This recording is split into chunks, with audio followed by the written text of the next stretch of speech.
Today's subject is tariffs. Tariffs. Boy, it's on the news. It's on everybody's mind. And this past Saturday night, which was May 3rd at 12:01 a.m., the U.S. government, per President Trump's automobile and automobile parts executive order, started to collect a 25% border tax, a 25% border tax for everything that goes on your vehicles. If it's a passenger car, a CUV, an SUV, a light truck, or a cargo van, all those categories of parts and vehicles are being taxed at this rate now of 25%. Automobiles being one of those critical sectors that there is broad bipartisan support to protect. And I know if you're watching X or you're watching the news, it seems as if there's a great pushback against the tariffs. But really, when you drill down into it, automobiles, semiconductors, steel and aluminum, pharma, and shipbuilding, these five sectors will have broad bipartisan uniparty support so that these industries are repatriated back into the United States. They're considered core manufacturing competencies that we must have here in the homeland.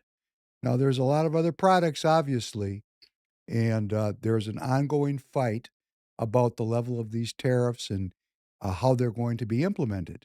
But this automobile parts tariff is now in place. Let's listen to President Trump comment on his tariff policy. Said this week got a lot of attention. You were at your cabinet meeting. You said, quote, I'm going to quote what you said, maybe the children will have $2 instead of $30. Yeah. And maybe the $2 will cost a couple of bucks more than they would normally.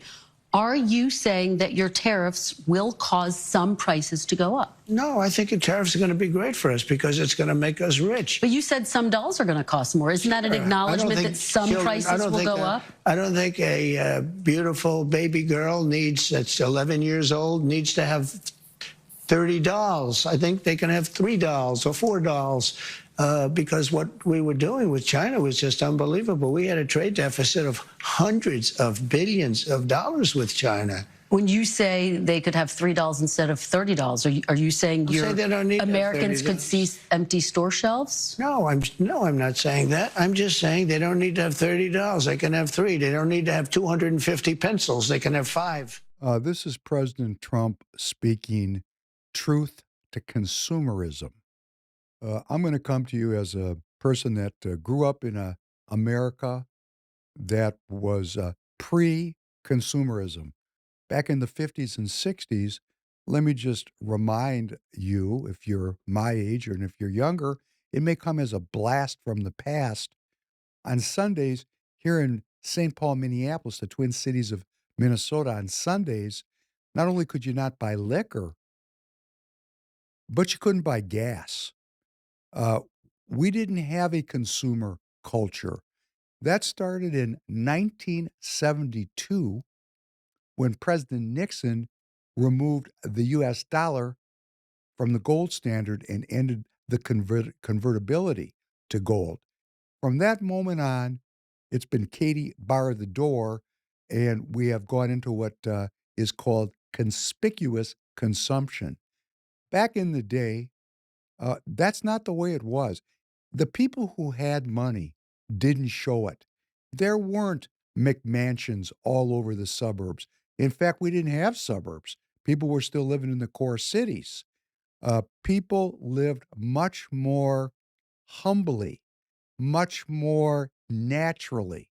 I remember I didn't get on an airplane until I was in my late teens because our summertime vacations at my household, my father and I went into the woods and went portaging, canoeing, and fishing, living off the land for 2 weeks at a time. That was a vacation. Things have changed. Our culture has changed. Our culture has become very dependent on consumerism, on consumption, on the forever growing of the gross domestic product. You know, these are issues that each American citizen needs to consider. I personally don't spend a lot of money on things. It doesn't mean I'm right or I'm wrong. It's just me. And is there going to be an increase in the price of things? Well, yes, but let's talk about it from the perspective of what business is really all about. And I'm going to give you a metaphor. There's beer and there's foam. There's a lot of businesses in this country that are the beer part, and there's a lot of businesses in this country that are the foam part. If a person has a foam business, a foam, in other words, it's not an essential product, their business, if they were sourcing in China, is going to be very negatively impacted. No doubt. Today's tax is 145%. Obviously, there's going to be a disruption to that person's business.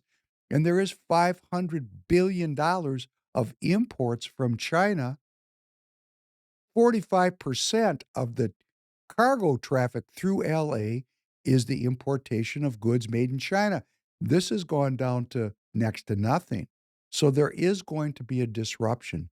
Those businesses are going to get hurt.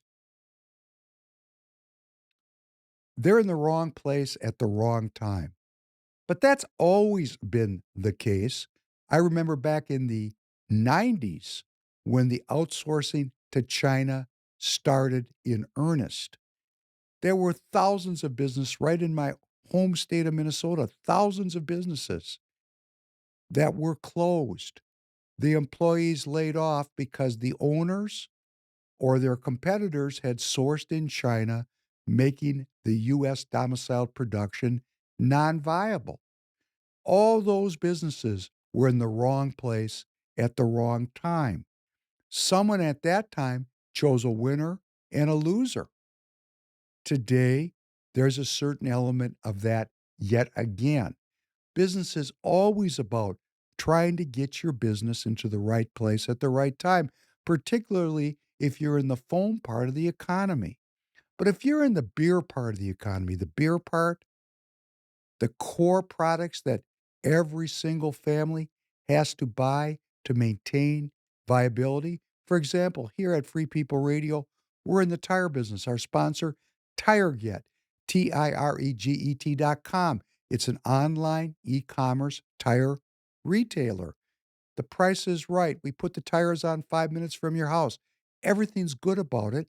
And 75% of the tires that are sold for your vehicles that you've got in your garage or parked outside of your apartment or home, 75% of the consumer tires sold in this country are imported. And the supply of imported tires has been crushing the supply chain for 10 years. For 10 years, there's been more and more supply, collapsing margins, downward price pressure. It's great for you, the consumer, but for the people involved in the supply chain, it was trouble at River City. You could not make enough money on the product to stay in business.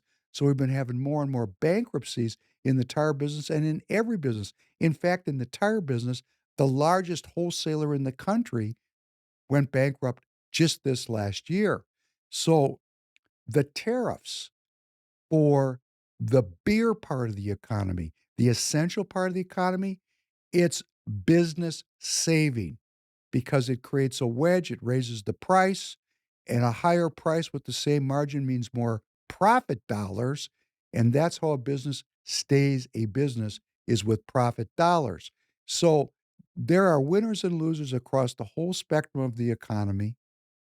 Um, the more foam like the business is, if they're sourcing in China or from a country that's going to get a high reciprocal tariff, these companies are vulnerable. But what President Trump was saying about those dolls, you only need to have 3 or 4 dolls. That's how I grew up. I didn't have a lot of toys. I had a few toys, and it was a big deal. We didn't grow up rich. We didn't grow up with the best of everything. We had the best of just enough to be well fed, well educated, well nourished. And when I say well nourished, I mean spiritually. There was a balance to my life, a balance. We used to go outside and play all day, every day. It was before video games. Before video games. Were we healthier? I think so. We spent all day in the summertime, 7 days a week outside from sun up to sundown, playing, running, competing. It was cool. There's a value, there's good to be found in everything. So, President Trump was widely pilloried for that comment, but actually, a rebalancing of our culture to a more away from pure materialism, but adding in elements that are not material because we just don't have those material wants and needs anymore, I think would be very healthy for my family. I can only speak for my family. You have to make the decision for your family. We're American citizens after all. We have diverse opinions, but at my family, in my household, less materialism leads to better outcomes. I believe that. I believe it in my own life, and I believe it for the lives of my children. Thanks very much. I look forward to seeing you soon again.